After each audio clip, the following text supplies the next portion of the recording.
David Goggins का बचपन बहुत ही टॉर्चर और परेशानियों में गुजरा है, लेकिन कैसे वह आज इन सभी परेशानियों से निकलकर अपनी लाइफ को ट्रांसफॉर्म कर पाए हैं। बहुत से लोग दुख, गरीबी और मानसिक परेशानियों से परेशान होकर गलत रास्ता अपना लेते हैं और फिर अपने भाग्य को दोष लगाते हैं और जीवन भर दुख झेलते रहते हैं। लेकिन डेविड वो इंसान नहीं थे जो सिर्फ अपने किस्मत को दोष लगाते रहे। डेविड ऐसे कई सफलता हासिल किए हैं जिसे पाना बहुत ही कठिन है। डेविड एक मिलिट्री ऑफिसर रह चुके हैं। नेवी सील ट्रेनिंग जिसे कंप्लीट करना बहुत ही कठिन होता है उसे पूरा किए और वर्ल्ड हाईएस्ट 17 घंटों में 4030 पुलअप्स लगाकर एक रिकॉर्ड भी बनाए हैं। बहुत लोग सोच रहे होंगे वह एक किस्मत वाले इंसान या कोई सुपरमैन होंगे, लेकिन ऐसा बिल्कुल भी नहीं है। वह भी एक नॉर्मल इंसान ही है। फर्क बस यह है कि उनका माइंडसेट परेशानियों को सॉल्व कर उनसे आगे बढ़ने का होता है। डेविड गोगिंस बताते हैं कि कैसे वह अपने पिता के द्वारा मार को सहते रहते थे। पढ़ाई में बहुत ही कमजोर थे। छोटी उम्र से ही रात भर काम करते रहना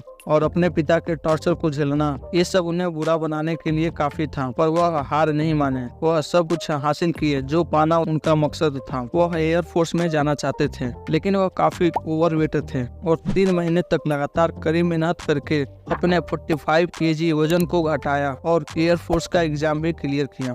डेविड अपने बुक कांट हर्ट मी में बताते हैं कि कैसे वह आज यूएस के सबसे टफेस्ट इंसान बने हैं। डेविड कहते हैं मोटिवेशन एक छोटी आग है जो सिर्फ कुछ देर तक ही रहती है और जिससे आप प्रेरित होकर आप कुछ देर तक काम भी करते हैं, लेकिन जैसे कोई परेशानी आती है तो यह आग ठंडा हो जाती है। कहने का मतलब आपके वह मोटिवेशन गायब हो जाती है। इसलिए अपने लक्ष्य को पाने के लिए पैशनेट होना पड़ेगा, जिसके लिए रोज एक टारगेट सेट कीजिए और उसे पूरा कीजिए। अगर उस दिन आपका वह टारगेट अधूरा रह जाता है तो आप में रेस्टलेसनेस होना चाहिए, मतलब उस काम को पूरा करने के लिए बेचैनी होनी चाहिए। तभी आप अपने गोल की तरफ आगे बढ़ पाओगे। जुनून मोटिवेशन से कई गुना बेहतर होता है, क्योंकि जुनून ही इंसान को उसके लिमिट से आगे बढ़ने के लिए प्रेरित करती है।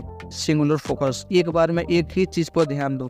डेविड कहते हैं लोग दिन भर बहुत से काम करते रहते हैं, लेकिन ज्यादातर लोग उस काम को फोकस के साथ नहीं करते हैं जिसे करना सबसे जरूरी होता है, और करते भी हैं तो कई चीजों से अपना ध्यान भटकाकर करते हैं, जिससे वह उस काम को पूरे फोकस के साथ नहीं कर पाते हैं। और यही कारण है कि कुछ लोग एवरेज इंसान बनकर रह जाते हैं। अगर आप यह चाहते हैं कि अपने काम में एक्सपर्ट होना, तो आपको सिंगुलर फोकस से काम को करना होगा। मतलब आपका जो गोल है उसी गोल पर आप अपना पूरा ध्यान लगा दो। भले ही आपका उस काम को करने का मन करे या ना करे, लेकिन आप अपना पूरा डेडिकेशन अपने उसी काम में लगाओ जिसे अचीव करना चाहते हो।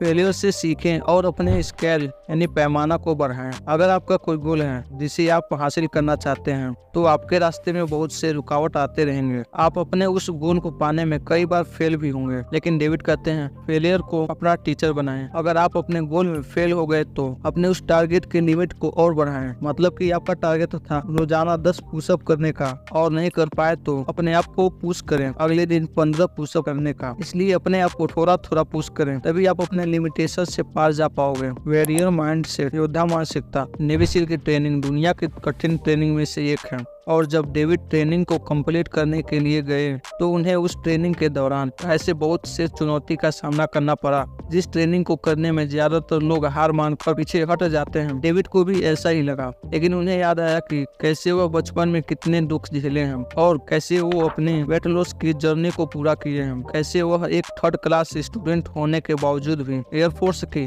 एग्जाम को क्लियर किया था, और यही सफलता उन्हें हर कठिन सिचुएशन से निकलकर आगे बढ़ने में प्रेरणा देती थी। डेविड कहते हैं लोग जब असफलता और दर्द का सामना करते हैं तब वे भूल जाते हैं कि कैसे वे पहले भी कई कठिन सिचुएशन को पार कर आगे बढ़े हैं। इसलिए जब भी लगे आप गिव अप करने वाले हो, तब आप अपने उस खराब परिस्थिति को याद करना कि कैसे आपने उसे भी हरा दिया, और ऐसा करने से आपको मोटिवेशन मिलेगी जिससे आप एक बार फिर जीत को हासिल कर लेंगे। और यही डेविड गोगिंस का एक वॉरियर माइंडसेट है। दोस्तों, उम्मीद है कि यह वीडियो पसंद आया होगा। तो मिलते हैं किसी और एक वीडियो के साथ।